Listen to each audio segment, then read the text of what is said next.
plaisir de vous présenter la première répartition de subventions pour les associations adolescentes et jeunesse, ainsi qu'un petit zoom sur le projet d'investissement d'avenir, qui est un projet maintenant que je présente pratiquement à chacune des délibérations, donc un projet de près de 10 millions d'euros qui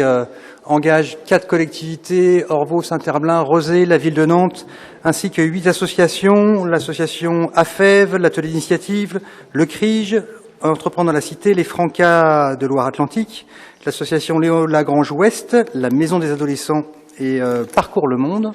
Et donc ce projet sur 5 ans accueille de nouveaux partenaires dans cet accord de groupement dont la ville de Nantes a l'honneur d'assurer le pilotage. Nous avions vu le 11 octobre dernier l'ouverture de cet accord de groupement sur le principe de l'accueil de l'ouvre-boîte, l'association Ping et Résilience, qui s'est transformée par une convention, deux conventions qui ont été votées au dernier conseil municipal du 6 décembre dernier avec les associations Ping et Résilience. Et donc, nous avons le plaisir d'accueillir, si vous l'acceptez bien sûr, la candidature de la ville de Couëron, qui souhaite s'intégrer et participer à ce beau projet. Et donc, nous avons 2 propositions de convention avec l'Ouvre-Boîte, la coopérative Ouvre-Boîte et la ville de Couëron, qui viennent rejoindre cet accord de groupement. Sur la question des financements et donc des subventions, vous avez sur les associations adolescence un montant de 8 500 € pour les associations La Cavale, bien connue sur l'île de Nantes pour son travail d'animation de rue auprès des jeunes et d'espaces ludiques, ainsi qu'une subvention exceptionnelle de 1 500 € pour des événements tels que Crapanime, Bouge ton quartier et Estival Nomade. Vous avez l'association Tatcha Company, la compagnie Tatcha Company qui fait un excellent travail maintenant depuis 4 ans que nous les soutenons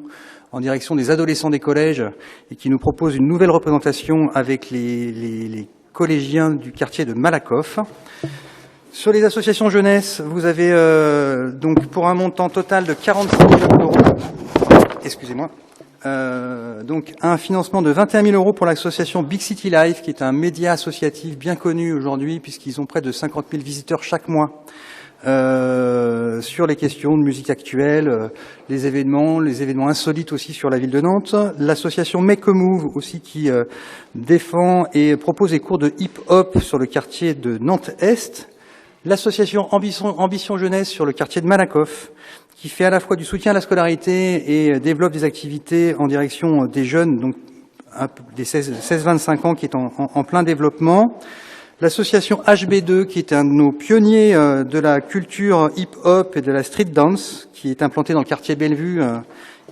pour un montant de 15 500 €.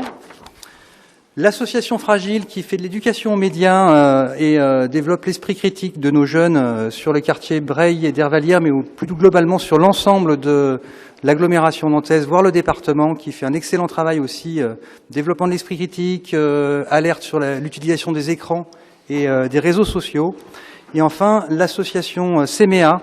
avec un petit clin d'œil là à mes collègues Alassane Guissé et Gilles Dassalin, qui se sont beaucoup mobilisés pour ce projet, pour permettre à 12 volontaires en service civique, 6 Nantais qui vont partir dans les villes de coopération d'Agadir, de Rufisque et de Tchang, et 6 jeunes de ces 3 villes qui vont pouvoir venir découvrir la ville nantaise et les activités de jeunesse. Ensuite, vous avez une aide au poste pour l'association Style Alpaga, donc bien connue aussi sur le travail à Bellevue, notamment à travers la couture, la création de modèles, qui a fait d'excellents défilés de mode sur différents festivals, notamment le Festival Spot. Et puis vous avez donc dans le cadre du contrat de ville, un certain nombre d'associations qui sont soutenues en partenariat avec différentes directions de la ville, mais aussi la CAF et la préfecture. Donc un certain nombre de projets sur l'éducation aux médias, l'esprit critique, le numérique. Je pense à VLIP qui intervient à Nantes-Nord,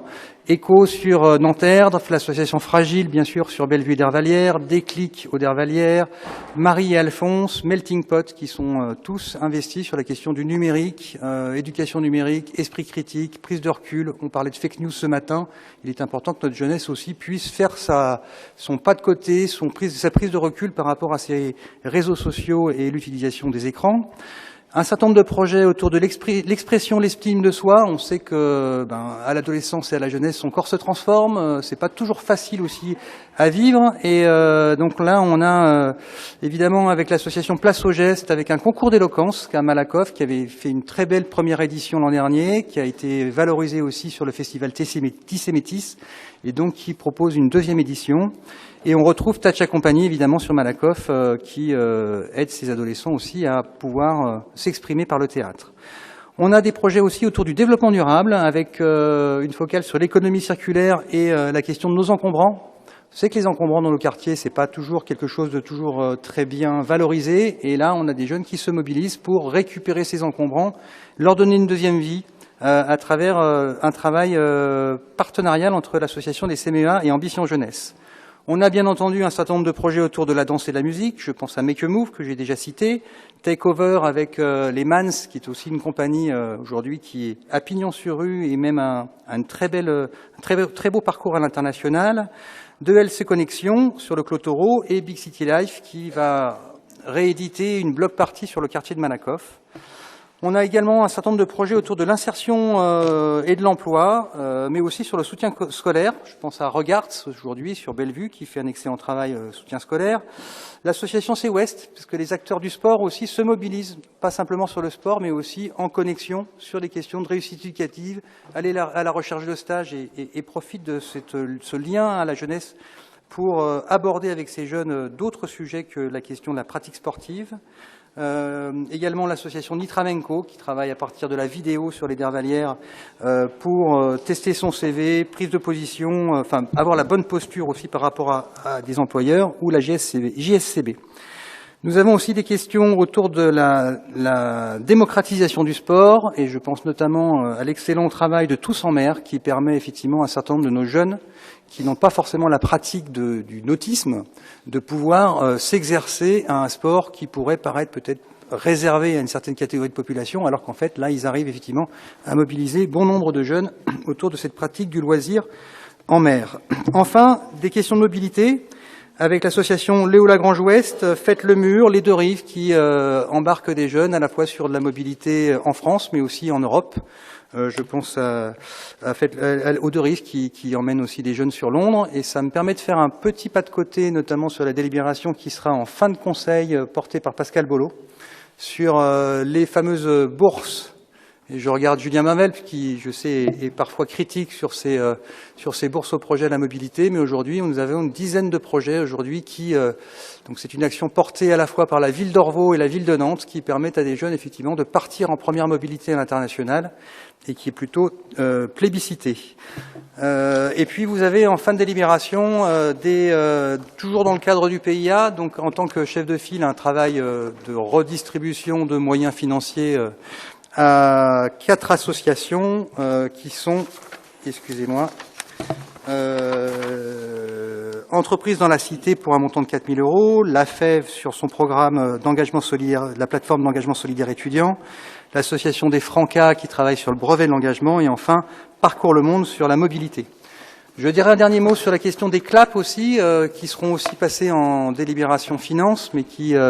aujourd'hui, nous avons évidemment, depuis le dernier conseil municipal, 11 CLAP, projets de bourse au projet, je rappelle, qui vont de 100 à 1 500 €, qui permettent à des jeunes de pouvoir réaliser concrètement des projets, s'exercer, et c'est un outil précieux aujourd'hui de notre politique publique.